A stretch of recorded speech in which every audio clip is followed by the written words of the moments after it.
Howdy folks, James at Rexem, rexem.com.au. Rexem is what we do, and welcome to my workshop where all the cool stuff happens. I know you've seen it before, but you may not have seen this bench. We got our annealer and our case trimmers and change scopes and stocks and every cool thing here.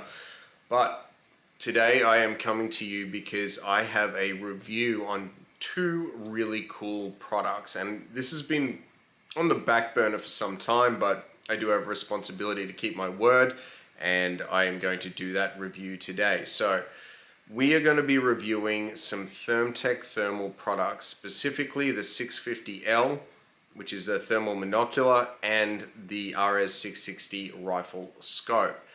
Great bits of kit, but we're going to kick it off with some really cool thermal hunting video. So let's get onto that straight away.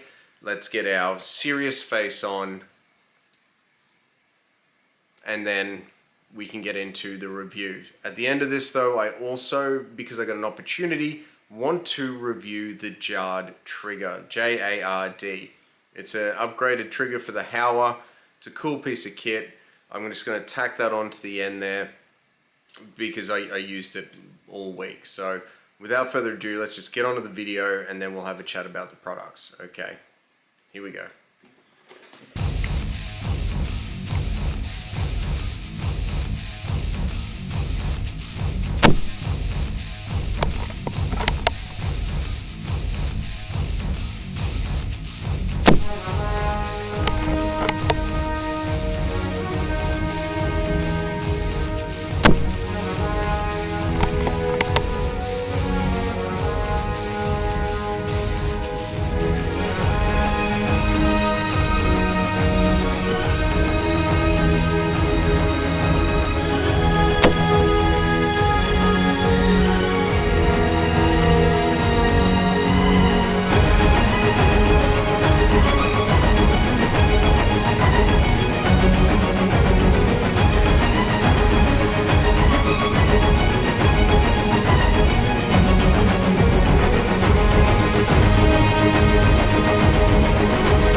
Alright guys, thermal is a huge investment. It just is. You might have millions of dollars in the bank, but you don't want to be wasting it. You might have to save for 12 months to buy the right thermal. And all of a sudden you turn around and there's a new whiz-bang sensor and product and company out there that does a lot of stuff, or something brand new. Guys, this isn't a versus video and this versus that. This is just my personal experience with the Thermtec gear based on experiences I've had with other companies' gear. Okay, so I've had the experience with Pulsar, I've had experience with Infrared, and now I have experience with Thermtec, all in hunting environments, proper hunting scenarios. So, first and foremost, the 650L Wild. Now, we're going to see some video of this thing in action with the laser rangefinder shortly. Look, it's got a standard camera mount. I mount it onto a camera tripod that is mounted to the ball turret on my spotlight mount, so I don't actually run a light anymore. I literally just run this thermal. Now, it's a 640 sensor, which is great. It is really clear. It's a 3-power base mag, which is fantastic as well. That little bit more offers a bit more in my opinion. The video recording is great. As far as I know, it doesn't record audio. I thought it did, but it doesn't. Or I'm doing something wrong. But this is a great product, and the number one thing that sets Thermtec out against the rest is the Wi-Fi. I got a new iPad, and it is instantaneous. There is zero lag. The only time that it ever pauses for a second is to refresh the lens. It happens very rarely. The Wi-Fi, man, I mean, the Pulsar and the Infrared don't come close, in my opinion, so far that I've seen on some of their newer stuff. The Thermtec own that Wi-Fi market. So if you're going to mount something like this to your roof, Thermtec is definitely so far the best unit that I've seen. The only downside to this is that the LRF turns off itself every couple of minutes, and you got to tap on the screen and hit turn back on. It's really annoying. I've spoken to Thermtec. They are going to update the firmware package to give you an option or to run for 20 or 30 minutes and then set it up. We're still working on what that update's going to look like, but for now, this is fantastic. It is just the ducks, I guess you could say, proverbially. The crystal clear image. The only downside to any of these things is they don't have a like an auto focus or a servo driven focus that you can manually adjust from inside the truck. You got to literally get out and spin it, but they're all like that. I'm going to have a chat to Thermtec to see if they want to fix that for their next model. Maybe I get one for the test, which would be great. Okay, moving on to the rifle. Now, this is my 223 little go-to. Okay, it's a Hauer stainless steel 8 twist. It has been safety checked multiple times. The bolt and chamber are clear. It is nothing in there. Just so all the Karens on the internet, I can literally see straight down the barrel, but I do need this bolt engaged for this function test. So let's talk about the scope, because the scope is the most important bit. Now, this is the RS 660. It is not an LRF because I have an LRF on the monocular, but how good is that dual field of view? Well, it works flawlessly in my opinion, and you will see that in the video. It holds zero, I think, is the best thing I can say about this. I pick this up every day for 5 days in a row, put it on the target that I'd shot the day before, put a new heat pad on, aimed at it, shot it at 100, and the zero did not move. Did not move. That is why I'm also a massive advocate. If you're gonna get a thermal scope, do not get a clip-on, in my opinion. Just have a dedicated thermal gun. This RS has been tested and proven multiple times now.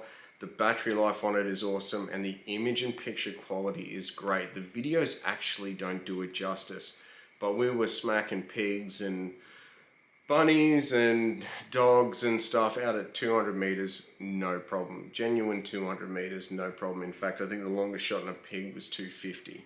No problems at all. Great image quality. The dual field of view is great.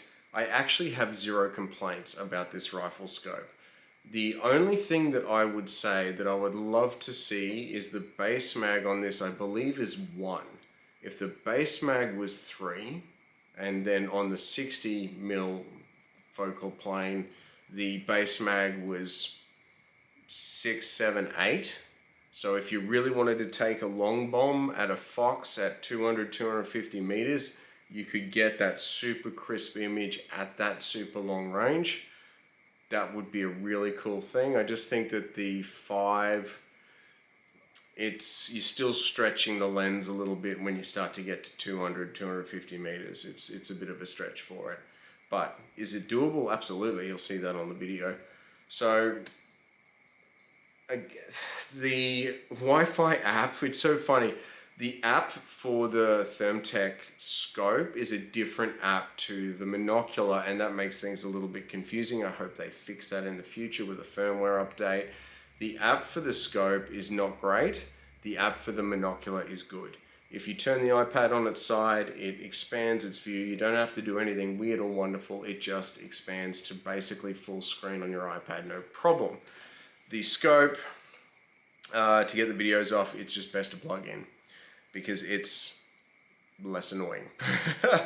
But as a functional scope, RS make a beautiful functional scope. We just need to talk to them about an idea that I have for the zeroing, because everything being in XY coordinates and millimeters and moving here and there and whatnot can get a little bit confusing. Like even for me sometimes, like I'll move it, and what I should do is actually get a ruler out one day and measure it. I think there might be an easier solution to this, so we'll have a chat to them and see what they say. So, alright, cool, right? So those 69 grain F-bombs out of the 223 are laser accurate, and holy do they hit like a freight train.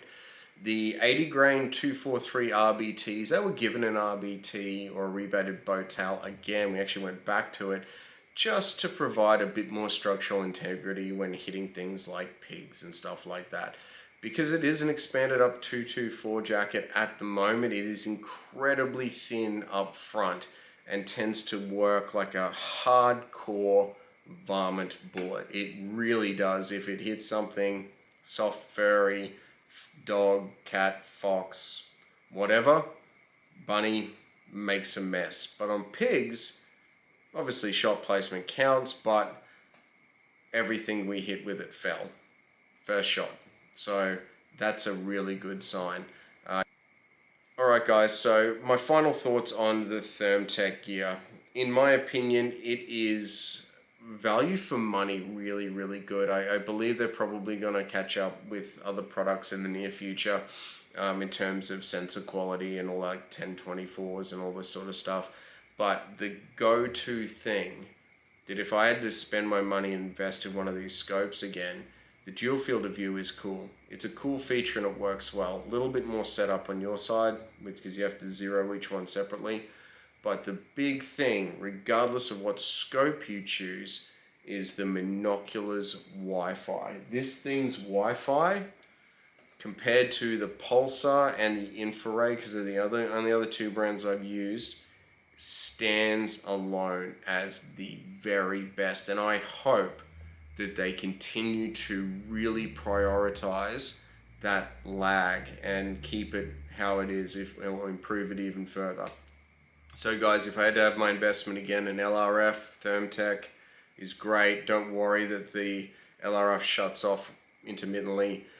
It's designed to do that, but we're going to have a chat to them to make it a menu function where you can just turn it off. I've already had a chat to them about it. Now, okay guys, now I did say that I wanted to have a mention of the JARD trigger as well. That's JARD. Now, I followed the instructions for the JARD trigger to the letter. Literally, the instructions printed right here on the bench, and set it up and went out to shoot. I must admit, when you set it up properly, as per the instructions, it is a remarkably nice trigger. Now, I'm normally a two-stage trigger guy. In this instance, I really enjoy the JARD, even though it's a single stage, because it's crisp, it's light, it breaks really, really nicely. There's no creep, there's none of that sort of stuff. It's a really, really well-made device.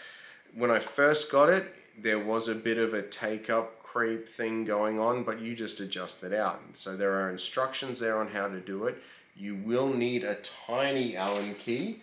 So for those of you who are considering spending $220 odd to get a really nice trigger, you will need a Allen key that is a 0.050 inch 50 thou. Not big at all. There is a metric similar that does work because it's all I had and I made it work. But I got to admit, again, it's been safety checked 100 times. It's pointing at the concrete, and I've got this set to about 7 ounces. Absolutely gorgeous. Some people say they don't like hunting with a light trigger. I was kind of the same. I kind of like the Howard trigger with a spring kit, but I must admit now, my shooting has improved out of sight, and I'm certainly hitting my targets exactly where I put that crosshair. So, the JARD trigger with the Thermtec scopes, the Thermtec monocular, Howard rifle. This one's bedded and pillar bedded and stuff. I did it myself. Shoots sub-MOA all day with a 69 grain F-bomb. Beautiful, beautiful combo. Anyway, I hope you enjoyed the video. I have a huge new product that I am releasing this week. I'm just waiting on some paperwork for it, but I'm looking forward to sharing it with you. All right, I'll see you guys soon. Happy New Year. Enjoy.